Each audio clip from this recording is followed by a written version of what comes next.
So as the phrase goes, no holds barred, no bars, no holds barred. Yeah, open conversation. We're among friends. Okay, extramarital relations or sex before marriage. Now, finally becoming an open conversation, I've observed in the world media. It seems that the world is now much more comfortable to talk about teenagers who are sexually active and what that means and how it's affecting them, how media is affecting them, and how various, as we all see, so-called entertainment is affecting our youngsters. Let's go into it together. Okay. Gemara says, source A. This is from Kiddushin. The Chachamim taught, our sages taught, there are three partners in the creation of every person: Hashem, the Almighty, the Father, and the Mother. Right? We're already. I can't say it because not in Kansas anymore. Yeah, we're not in Kansas anymore. This is just when you're hearing these sources, read them from Western eye. Don't read them with the Jewish glasses on. Take them off and put Western glasses on and think, how alien does this idea sound to me as a modern Westerner? This already is going to sound like, what on earth are you talking about? B, from the book of Genesis, again, Bereshis. We explored this. We've seen this multiple times now. The man called his wife's name Chava. Why Chava, Odell? Chava means what? The mother of all the creatures. The mother of all life, from the word Chaya. Yeah? He calls her the mother of all life. Very important. Let's remind ourselves, when did he call her this name? Do you remember when it was, chronologically? After the snake.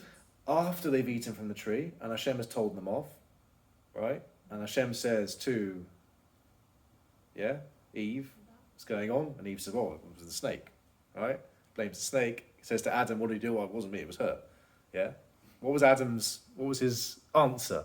Hashem says, did you eat from the tree? And Adam says, well, yeah, because she told me to eat from the tree. And you told me to do what she said. Correct. And now we explored it in greater depth. It just sounds like someone who's just like a naughty schoolboy who's trying to get out of trouble. No, there's a depth, isn't there? There's a profound depth to what Adam is saying. He's saying, you gave me her, and you just told me, cling to her and listen to her. So I listened to her. Like, what do you want from me? And then says to Eve, what do you do? Why did you do? Well, the snake, and it goes, the whole thing goes around. Hashem, tells them all off, gives them all consequences for their actions. And after this, Adam turns to his wife and says, I shall name you Chava, because you are the mother of all life. So he doesn't seem to be remotely angry with her. He doesn't seem to be in a strop. He's not sleeping on the couch. He's completely fine. Not only is he fine, but he pays her a tremendous compliment and says, despite what you've just done, you're the mother of all life. We'll come back to this. C. The man knew, yada, knew. Yeah, Odell, you'll help me with a bit of the Hebrew here. Yada means knew, from the root of deya, which is knowledge. And she conceived and gave birth to Cain. Remember, Cain killed his brother Hevel. For she said, why is she called him Cain? It's a strange name. Cain comes from the root of, I have acquired Kaniti. So Cain and Kaniti share a root.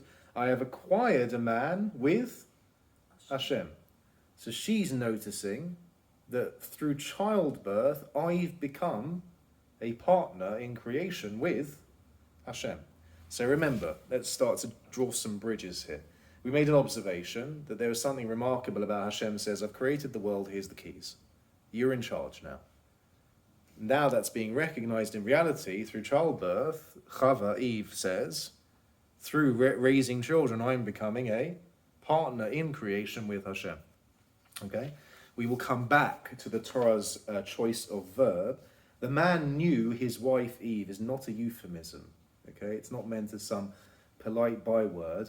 Yeah? We all know what that word means. Why is it chosen, though? Is going to be explored later on. Okay, now from Shemos, Exodus, Mishpatim. If he, the son, we don't have time to go into the context of this, but just trust me on it. Odell, this speaks to your question as well. The son takes another wife in addition to the maidservant. Okay, so basically, Jewish man, father, has a maidservant, marries the maidservant, this is biblical times, marries the maidservant to his son. Okay, so he has a maidservant, marries the maidservant to his son, and the son goes, she's nice, but I'd actually prefer to marry that one. So takes a second wife and prefers the second wife as his main wife. This is the maidservant, this is the main wife. The Torah says as follows, he shall nevertheless, even though he doesn't think he should favor her, not diminish her food, her clothing, or her conjugal rights. Okay, conjugal rights is very Victorian. We'll make it less Victorian momentarily. We'll get back to what this means. But the emphasis here is even though the son may be tempted, this man may be tempted to see the maidservant as somehow secondary to his quote-unquote main wife, he must treat her equally. Okay? And we said before, Naomi, I think you mentioned, no, Carl mentioned, the signing of the ketubah. That's this. In the ketubah, what's being signed, the witnesses who sign it are testifying that the husband has committed to these obligations. That's a ketubah. Broadly, it's obviously much more legalese than that, but that's broadly what it's talking about. Okay, and then I've put source E in the wrong place. Remind me to come back to source E in the next section. E is in the wrong place. Okay. And the man who is wife, does it not mean that he basically was with her, had a child, and then she says, but God is also involved. Yeah. So to take out the like she's having Him. a baby with Adam, not just with God. No, this isn't meant to sound like the beginning of Christianity. Yeah, No. exactly. No, is that where you're going with it? No, I'm saying that's why it says, and the man knew his wife. Knew his wife means he had baby with her. Like Correct. had sex. Yeah, exactly. That the Torah's Because word, then it says, yeah. I have acquired it from Hashem, as if like Mary, I got it from Hashem. There So was it's no not man I involved. conceived through Hashem, which would be yes, that. So it kind of clears it by Yes. saying, and he knew his It's wife. I've become some sort of partner in what's going on with Hashem. Energetically. And she recognizes the tremendous responsibility that, again, Hashem has said, here are the keys, off you go, do your best. Yeah. And you're going to make mistakes, and some of them are going to be terrible mistakes, but I trust you to fix them. Okay. Now, I'm not going to read this entire thing, because it's just me, like, free typing at 3 a.m. this morning. So these are just some observations. A number of them featured in my dissertation for my degree. It is a split degree, sociology and criminology. Sociology, my tutor was a devout Catholic, which really helped me, so I got a great mark, because I basically, my dissertation was about platonic relationships and intimate extramarital relationships. That was the whole thing, and comparing Torah thought to Western thought. And my tutor was like, "This is fantastic. Can you please come and speak in my parish?" And I'm like, "No, sorry, I'm busy." but we can build this together. I've made a number of notes over here. The problem we have, I'm going to speak very frankly and forthrightly, and we're among friends.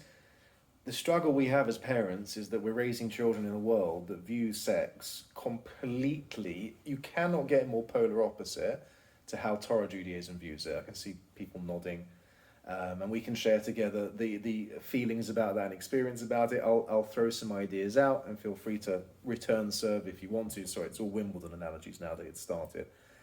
I think if I draw your attention back to section A, where we said, what is procreation? How is it framed when the Torah first refers to it? And I underlined it, and I drew your attention to the underlined part. Bit of the earth. Before It's a that, blessing. it's a blessing.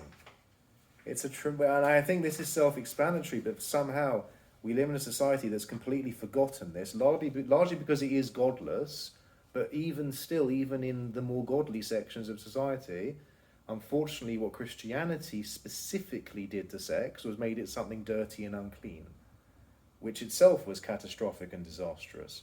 In Judaism, we see it's not just a blessing, it's the greatest privilege we can imagine. Again, I say it again, Hashem says, here are the keys. I've created all of this, now you create everything else. From this moment on, I'm not creating anything again, pretty much. You'll see me again in certain episodes. I'll be back for the Exodus, and I'll be back at Hanukkah and Purim. I'll dip in every now and then so you guys can have food and festivals and stuff. But by and large, you won't see me again. I'm not creating more. Yeah? Shavat vayinafash. What happened on the first Shabbos? As he rested. Did he carry on Sunday? No, that was it. I'm done. You guys carry on. You're creating now. Okay? So the source of it is a divine blessing. And we're trying to raise our children in a world that has turned it into a multi-billion dollar or pound industry that it sees as entertainment. pleasure, gratification, indulgence, something that's cheap, lewd, yeah, recreational.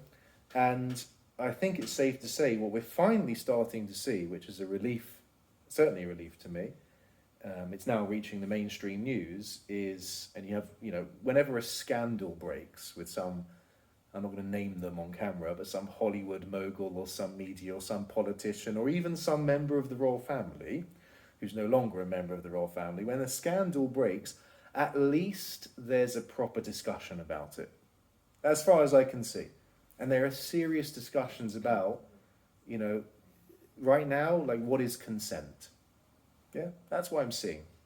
Serious discussions, and it's now filtering down into the education system where youngsters are being educated like, you've got to know what no means, you've got to know what yes means, you've got to know how far yes means to go, and you've got to know that no is no. Good, these are healthy things.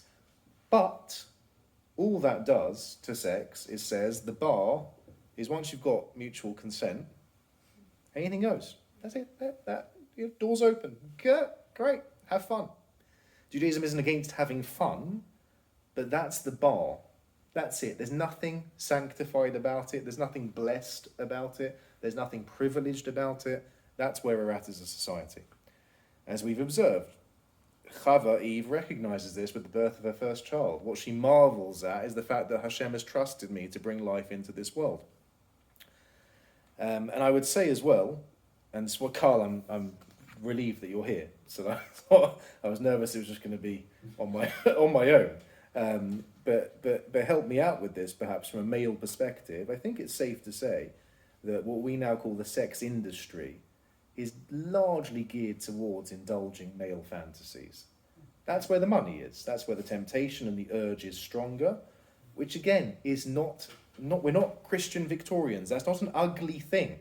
That same energy and drive in the masculine energy is what leads to incredible creations, inventions, and building works. It's that same power and energy that has to be controlled and has to be disciplined. But it's clear that this whole industry is just about indulging that fantasy because that's where the money's going to be made.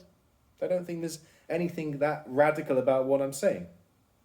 Another problem we face as parents is how, and this bit I'll say very, very carefully, this isn't commenting on any personal position in the room at all, is we're seeing, I don't know if you knew this about Western societies, but every native Western society is now in population decline. Yeah? Which means birth rates are now 1.4 to 1.7 on average. Okay, in most, some places like Japan, like horrendously in decline, and what's happening simultaneous to that is with advances in medicine, the populations are aging. So you're going to end up with a population that does that, and there's not enough money. I mean, there's talk now at the moment, not for us or for my generation, but for our kids' generation, of scrapping state pensions. You heard this? They're now predicting there won't be enough money in the system to provide pensions for all these old people living for that long. No one knows what to do. So we've reached, I would say, and I say this very... Sorry? Because we're living longer. Yeah, we're living longer, and Odell, there are fewer people to look after us, but we also live in a society where I take as much guilt as the next person on this. As soon as a relative becomes too old or frail to look after, we kind of just put them in a home somewhere. Yeah? Sorry to be nasty and clumsy. Everyone is busy surviving and working. Because we're all very, very busy being economically productive. We've been brainwashed to thinking that if you're not being economically productive, you're wasting your life. Yeah? Which has led to tremendous pressure to both husband and wife having full-time jobs. Sometimes that's for a necessity. But you'll notice how easily a necessity becomes an expectation that I have to keep up with the Joneses. Yeah? So that's what's happening in society. More old people and fewer people to look after them, which means the state has to step in, and the state's now saying we're not going to have enough money, so we need to fix this. They'll make another pandemic. Okay. That's another week. Yeah, that's for another week. That's when the government's not listening. So what we've arrived at as a society is somehow having children is, I think it's safe to say, seen as a negative thing. It's seen as quite selfish. It's seen as selfish. Some people think it's polluting. It's Yeah, it's making polluting, more- or like, why would I bring a child into such a This terrible world. world? These are not new comments. These are the self-same comments that the parents of Moses himself had. Amram and Yocheved said to each other, Pharaoh has just decreed that all the male children will be thrown into the Nile. They separated. We can't have more children, they said. They had Aaron and Miriam. We can't have another child. And then Miriam stepped in and said, how do you know? How do you know if A, Pharaoh's decree is going to last, and B, who that child might be? Maybe it'll be a girl, and she'll be fine. Maybe it'll be a boy, and the decree will collapse, or he'll somehow survive. She convinced them, they got back together, and they had Moshe. Now, this sounds wondrous and convenient, but it's meant to teach us this lesson. To not listen to those voices that say, but I'm polluting the world, and I'm bringing the child into... I personally, I hope I don't speak from a place of too much privilege. I don't get someone who says, but I'm going to bring a child into a world. This is not a world of suffering. You only have to go back 200 years ago where you'd bring a child into a world where they pretty much live in a slum, even in this country, live in a slum. They'd be educated probably to the age of 8. Then they'd go up chimneys, down mines, into factories, have their fingers sliced off. And by the age of 16, they'd be beggars on the street because they were disabled and couldn't work. Like, that was 200 years ago. We're in a very, very privileged segue in human history. It's become expensive, I guess. Those people who say I don't want to bring There's them into the world. there's all sorts. Well, Del, my only point is that we're fighting against a society that A, has cheapened sex, has made an industry out of it, and that industry panders to the male fantasy and monetizes it terribly, in that it caters to and panders to the male fantasy. So the while birth control and all the pills and stuff. the birth control we can come Because to. in Birth control those days they couldn't stop it, so if you did it, There you were got it. ways. There were ways. No, they were. It's discussed in the Gemara, so they clearly had ways Yeah, and they had methods of ways, birth control. family, Yeah, just not family the same as we planning. do. So we're fighting against those three things, and then we're also competing against the main purpose of sex, which is to have children. That purpose is now seen as being economically unproductive and a negative, or someone said a selfish, a bad outcome. It's the undesirable outcome of that act. So we're really, backs are against the walls here, I think. We also, I'd say, another very important observation is what verb is used right there in the Torah, the first time it speaks about the actual act of sex. What verb is used in Hebrew? Yada. The ha'adam, yada, yeah, he knew. Yeah? I'll show you this bit. This bit is straight from the dissertation. 88%. There you go. Still didn't get me to a first. I still got a 2-1. But in my defense, I was doing it at the same time as doing my rabbinic ordination and raising children. So, got there in the end.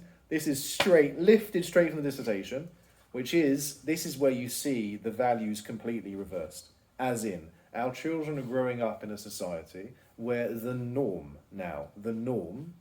is that you will bump into someone at a club or a bar or a beach or whatever it is. You'll sleep with them. You may not even know their name. And if you know their name, you might not remember it the next morning. Probably don't know their surname and don't know anything else about them. Okay? So in Western society now, sex happens way before knowledge. Yeah? In Torah Judaism, it is the exact opposite. And what's sad, and I saw this through the people that I interviewed for the dissertation, which was actually quite heartbreaking, is that one of them said about their partner at the time with whom they were sexually active, young lady, university age, she said that the more we got to know each other, like we slept together a bunch of times, and the more we got to know each other, the more we realised we hated each other. And it's like, oh, it's just so heartbreaking. In the Torah, polar opposite. The more you get to know each other, that's what should produce the physical intimacy, not as a step 1, but as a step 10,000, whatever it is, 100, whatever it's going to be. Okay, so backs are against the wall. It is very, very difficult now to speak to our children openly and honestly about this when they're growing up in a society that approaches it, again, not just from a different perspective, but from the opposite perspective. Let's have a look. The Torah, when it speaks about let's call it promiscuity, to give it a nice Victorian name, yeah? Which means just not necessarily, conforming to the straight and narrow and experimenting, let's say. Let's have a look. Vayikra says, source F. Any questions on that? I don't think I've said anything too outlandish, no. Okay. Vayikra says, "You shall carefully guard my charge not to pursue any of the abhorrent norms or laws that were done before you. So you shall not become impure through them. I am Hashem your God." Rashi says something terrifying. He says the implication, the unspoken, in between the lines implication is, but if you make yourselves impure through pursuing these things, then I'm not Hashem your God. If you will have followed the power and authority of others. Quite harsh. The warning from Vayikra, from source F, is that we are not here, the Jewish people are not here to act like everyone else. We're not. We're here to plot a different course, a shooting star in the night sky that others can look at and go, I've said this so many times, that other nations can go, wait a minute, they're onto something. And sometimes the nations of the world do that, and it becomes normal. So I give you one of the greatest examples of this. We now think it's completely normal, yeah? Because we live in a country that has it. Free healthcare. Yeah? Today, it was the anniversary today. NHS anniversary? Yeah. What are they up to? I don't know, was it 1948? Yeah, Attlee, Clement, Bevan, is it? Bevin. Only it was Bevin. Yeah, you're right, it was Bevin. We think that's normal, isn't it? It's not. It's not. As soon as you know, this goes to the States. You don't have insurance. One night in hospital bed, ambulance, $2,000, please. Night in hospital bed, $15,000, please. We removed a tooth, $200,000, please. The Torah says, "Rapo yirapeh," that if you have the ability to heal someone, heal them. He'll take care of the parnasa. Yeah, don't worry about it. So that's something that I think the nations of the world looked at and go, yeah, that's actually a really good idea. Give you another one, education for all. Again, we think of these things as normal until very recent too. Again, 150 years ago, most children in this country grew up completely illiterate. Judaism says no. Doesn't matter how much a person has or doesn't have, you must educate them. Give them an education. Give them tools that they can learn and become more intellectually advanced. So hopefully there are things that we're saying that at some point the rest of the world goes, yeah, they're onto something. This, unfortunately, we're losing this battle. They're not directly getting those ideas from Judaism. It's more coincidence that it's happening, and then you say, oh, well, this is how Judaism has always been. Most of them, you're right, most of them they're getting it osmosis through Christianity or Islam. Mainly Christianity, just because of where we live. But you will see, this is why especially when you look at the Victorian reforms, where the welfare state started to become a thing for the first time. The liberal reforms, which was the most boring module of history I did in school, was horrendous. But I still remember this bit of it, is a lot of the politicians were inspired by what they were reading in the Old Testament and saying, as believing Christians, we should... Now that in itself is a debate, and Maimonides deals with that, which is, how does Judaism affect the world via other faiths?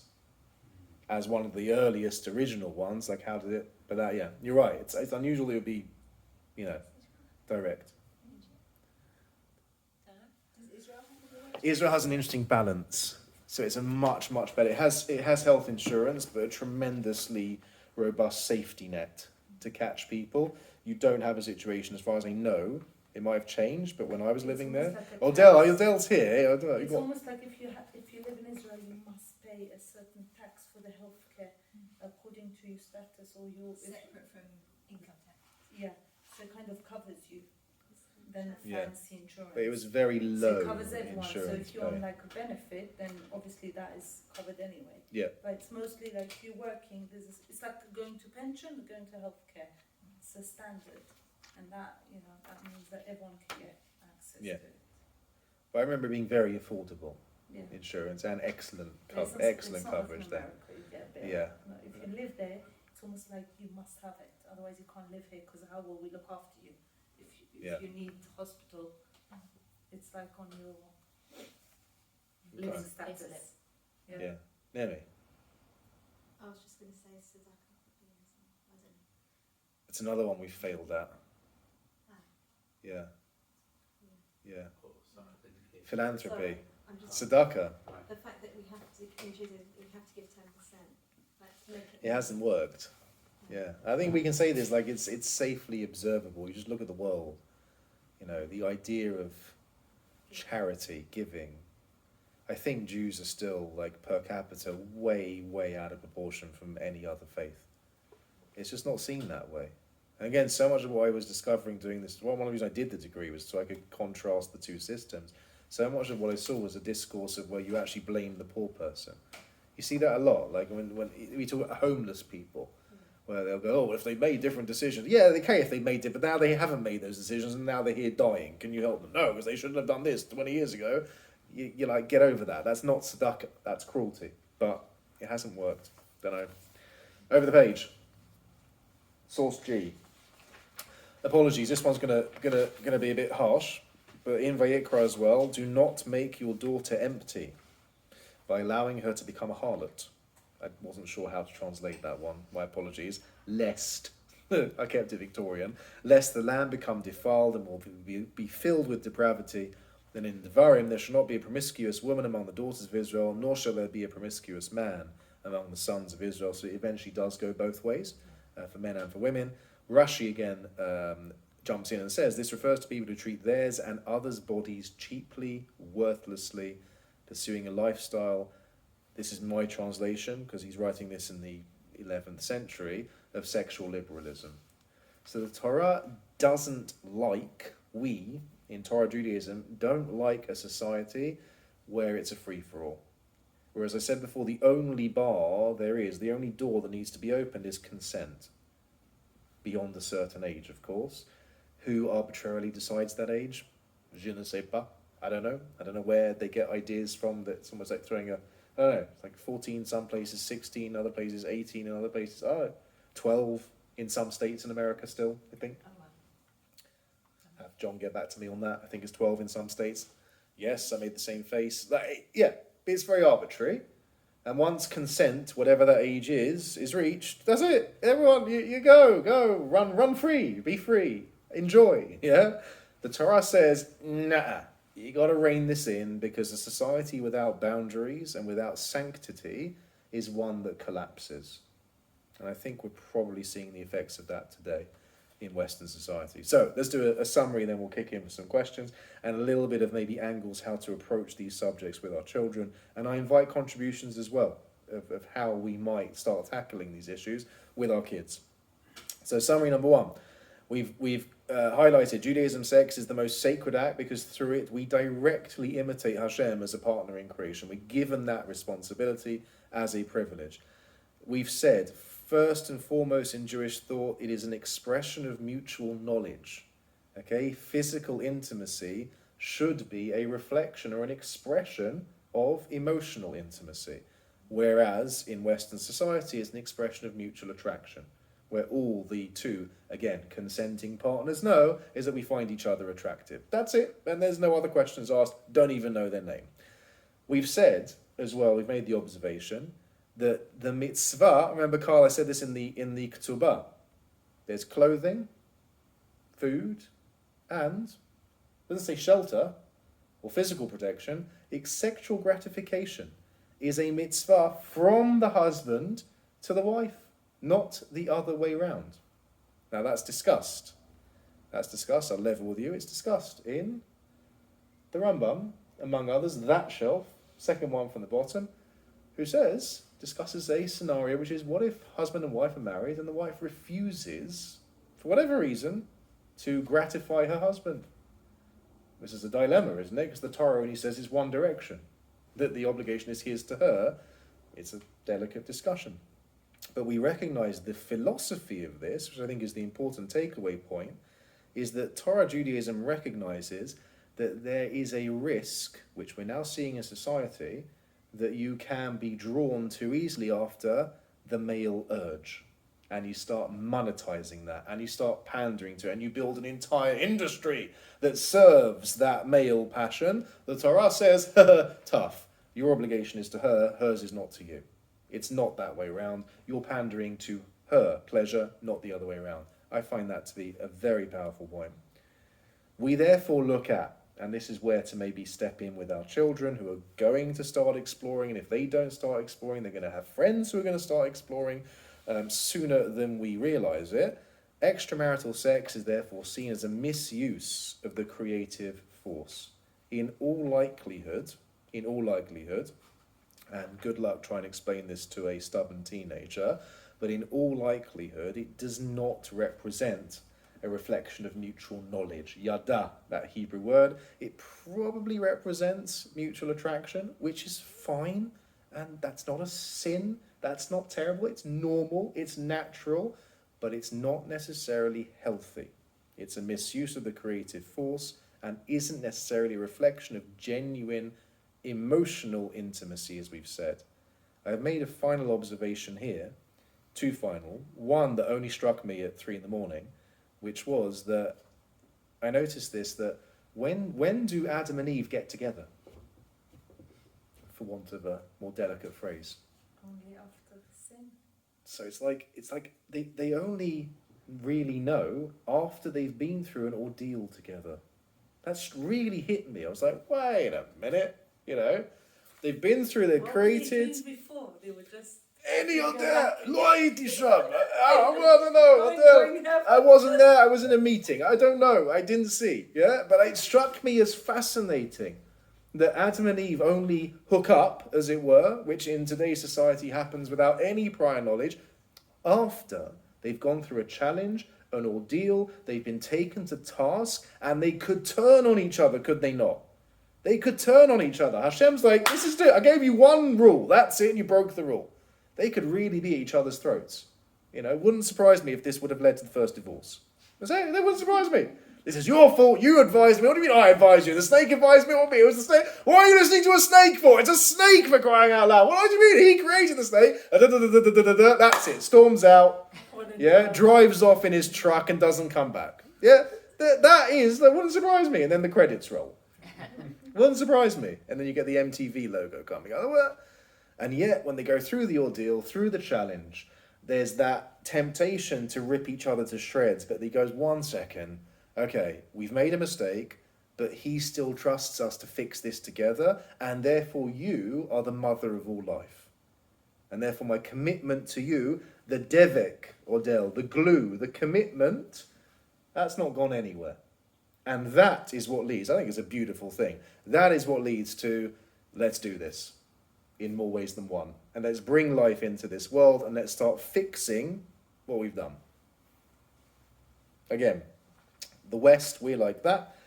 And the West is like on the horizon somewhere down there without any recognizable similarity. Okay, for our children, and then we'll get into our third and final topic.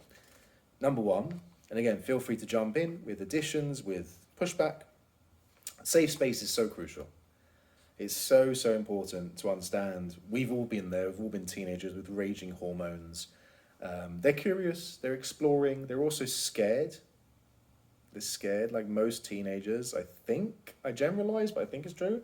Are terrified of their own bodies and what their bodies are doing and changing and what they mean and how others are judging the way their bodies are changing and starting to compare, like, okay, what do they look like? What do I look like? Why is I don't know, but I've say it as a boy, yeah. Maybe it's a social conditioning, but I would sometimes worry, like, I don't think I'm growing as tall as my friends. When's my voice going to drop? I was okay in the end, don't worry. I was fine. But there was a bit of worry initially. Because my dad's not that, my mother was quite tall, my dad's not at all. So I was always like, don't know, no offense, Carl, but I was like, am I going to be dad or mum? In the end, it was mum's genes. But just that was terrifying to me. It shouldn't have been, it's irrational. They're exploring, they're curious, they are also excited to discover the world. They're getting independence from us. For the first time, we're saying, off you go with your friends, have fun, be back ideally before dark. Although nowadays we can just track them on an app. When we were kids, whether we were alive or dead, no one knew, no one cared. If we're dead, still make sure you're back before dark so we can have the funeral tomorrow. Like, it was the same thing. The same thing.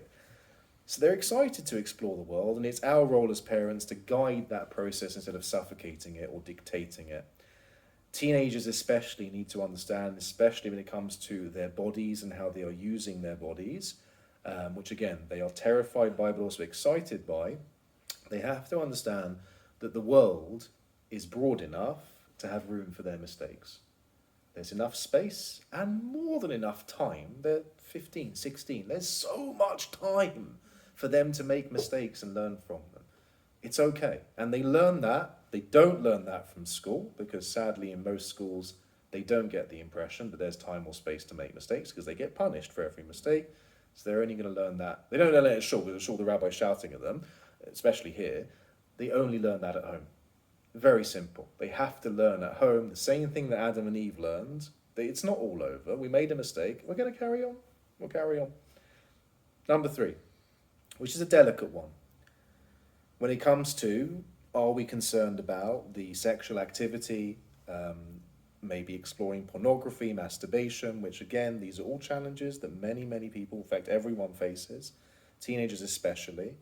I would say as advice, I may be totally wrong, but it's important to take a step back from what we think is the actual issue we think is the physical act itself or the watching of pornography itself.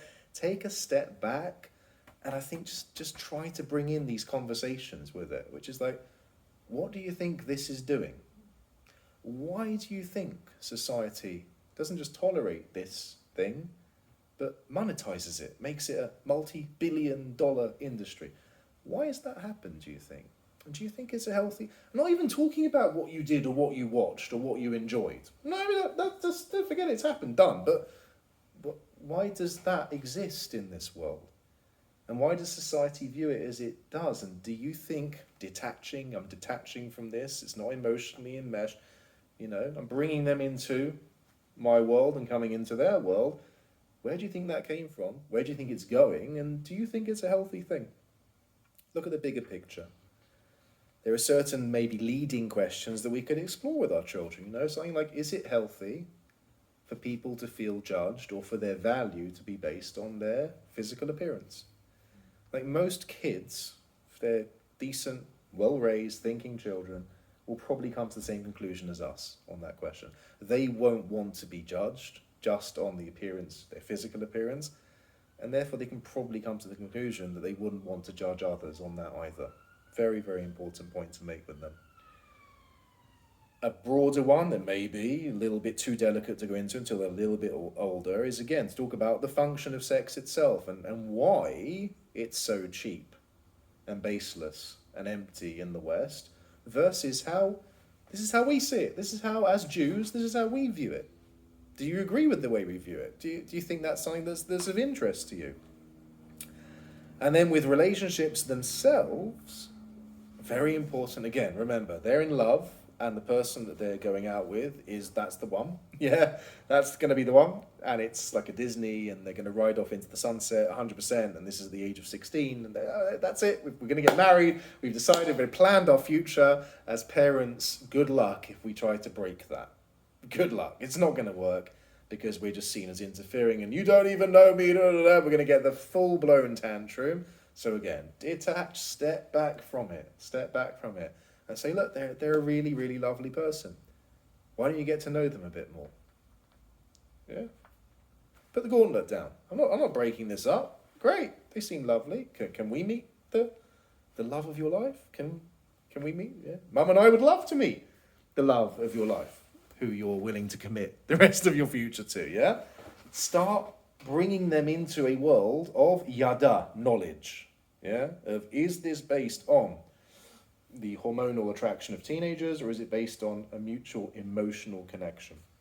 I think we'd be surprised at if we help our children to develop their knowledge of the people that they are dating, we might be surprised at how they come to their own realization that this person is not the right person. They might actually come to realization, it does happen. I have some friends they're now happily married, who were dating in school.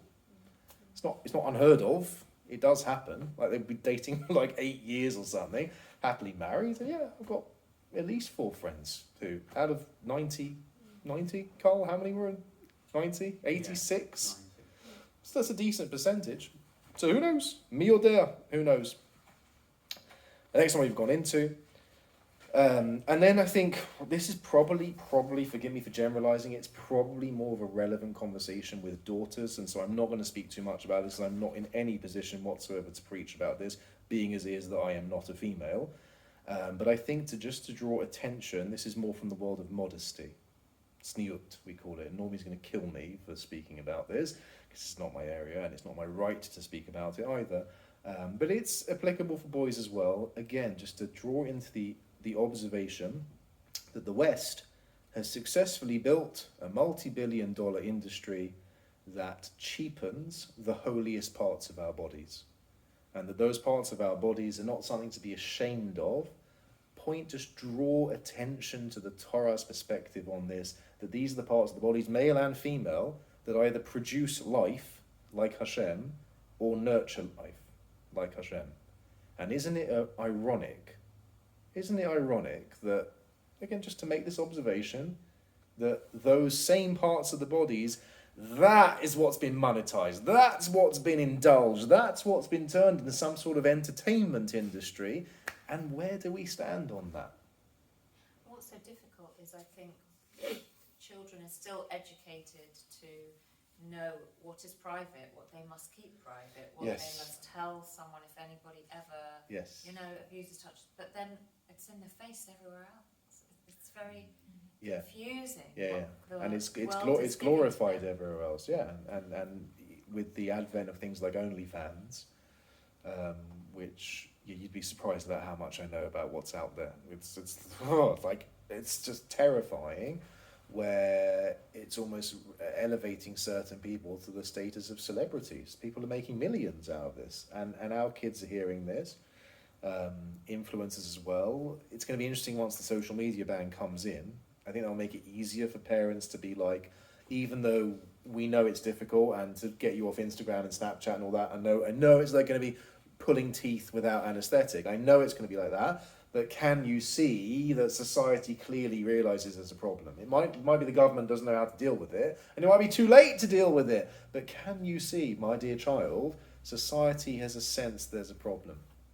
But it is a very, very, very good question that, we can have this talk with our children, and then they walk out of the house and a bus drives past with someone in underwear, floor to ceiling, 30 foot, semi-naked body, making money, drawing attention, put on a pedestal. It's very, very difficult. So that's why I think like what used to be done was the whole Victorian approach, which was like chastity and I'm clean and it's lewd and it's dirty, and I think no, we celebrate this from a very, very different perspective, and the reason that it's private and the reason that there has to be the sensitivity around it is because of the potency, in a good way, of what it represents. The power of creation, the power of sharing existence with Hashem, and not just that, but as we've said, we've taken the baton from him and it's us now.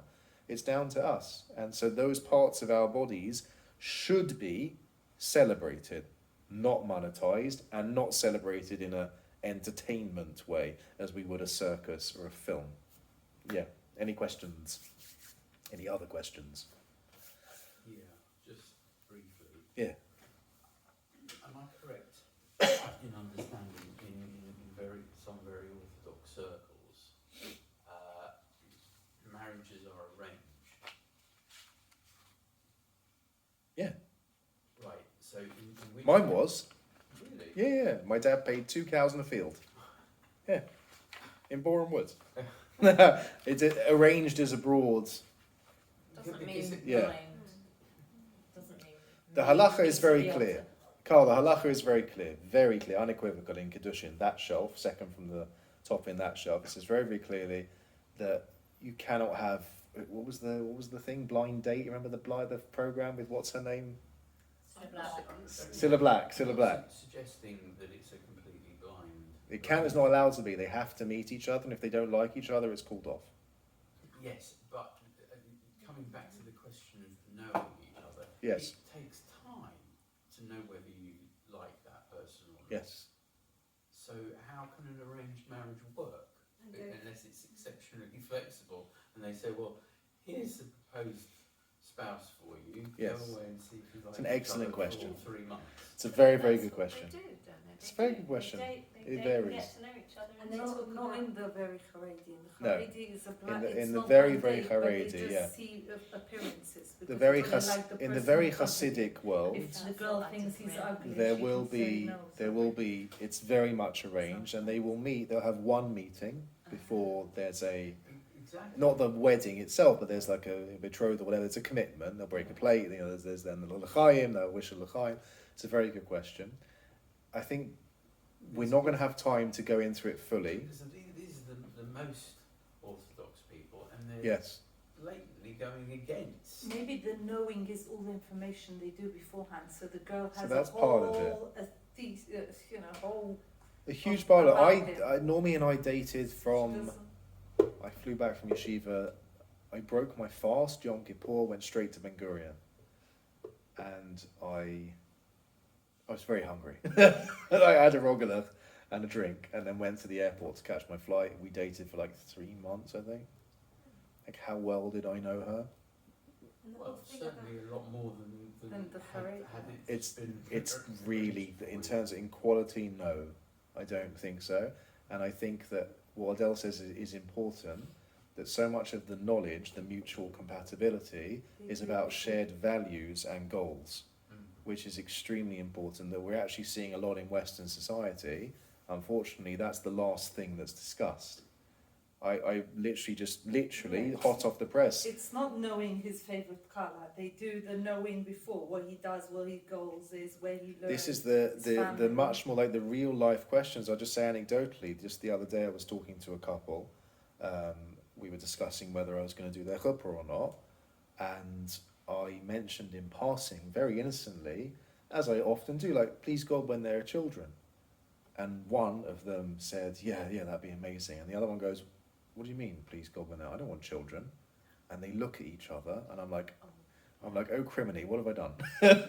and I'd realised they're engaged. They've been dating for years, these two, and they hadn't discussed something as important or fundamental of value. Do we want kids or not? Now, whether they want or not is not my business. Obviously, I'll encourage them to if they can, and they're healthy and whatever, financial whatever. But it was the first time that, and I'm like, I'm gonna go now. You know, have you seen that meme of Homer Simpson going backwards into a bush? I was like, goodbye. So that's the You know, knowing that. So that gets- knowing, there's knowing and then there's knowing. And what I'd also say, Carl and Naomi, I'll get to your question, is paradoxically, which is I think also a truism, is that without that prior commitment, the devik, without that glue, which as we've seen from Adam and Eve themselves, after going through an ordeal and being criticised and failing, which could have produced essentially a divorce where we at each other's throats, tear each other's shreds, blame each other and storm off into the distance. It's only when you have that first step is a devek, the commitment, that you really know someone. To put that differently is that if I know, I'll say it crudely, if I'm in a burning building and I know there's a fire escape and they don't know there's a fire escape, how committed am I to saving that other person? I know there's a way out. I say that crudely. If I know that it's not really going to mean much for me to just walk out. We see this the whole time. This underpins the catastrophic levels that we're seeing now of couples separating and divorcing, and it's not, I think I'm not passing judgment on anyone at all, but society has rendered that glue, as it were, invisible. There's nothing left anymore that holds a relationship together. So the argument is made that you don't really know someone until you've committed to knowing them, no matter what. Oh, I see. So it's the commitment. It's the commitment that drives the sincerity in my wanting to get to know them. And I think that does. It's not like I'll say that she's going to kill me, but I'm very, very fond of my wife. Does that mean that we live a blissful marriage? No, we have our ups and downs like any married couple. But because it's underpinned by a commitment, I want to know what did we just do wrong? What was the misstep that I took or she took? And how can we fix that to avoid it happening? That instead of going, goodbye, I'm out of here for a peaceful life, it's what am I lacking in my knowledge of you that needs to be fixed? It's a very, very different, and that's someone I dated 13 times. Yeah, I wanted 11, but she wasn't ready yet for me to propose. So we're like, oh wow, another 2 dates. Like, what difference does that make? No idea. You know, no idea. It's an excellent question. Naomi, You've answered. answered. You've answered it 'cause it's about the ordeal. And Yeah, that's Yeah. the ordeal. yeah. It's a very good question.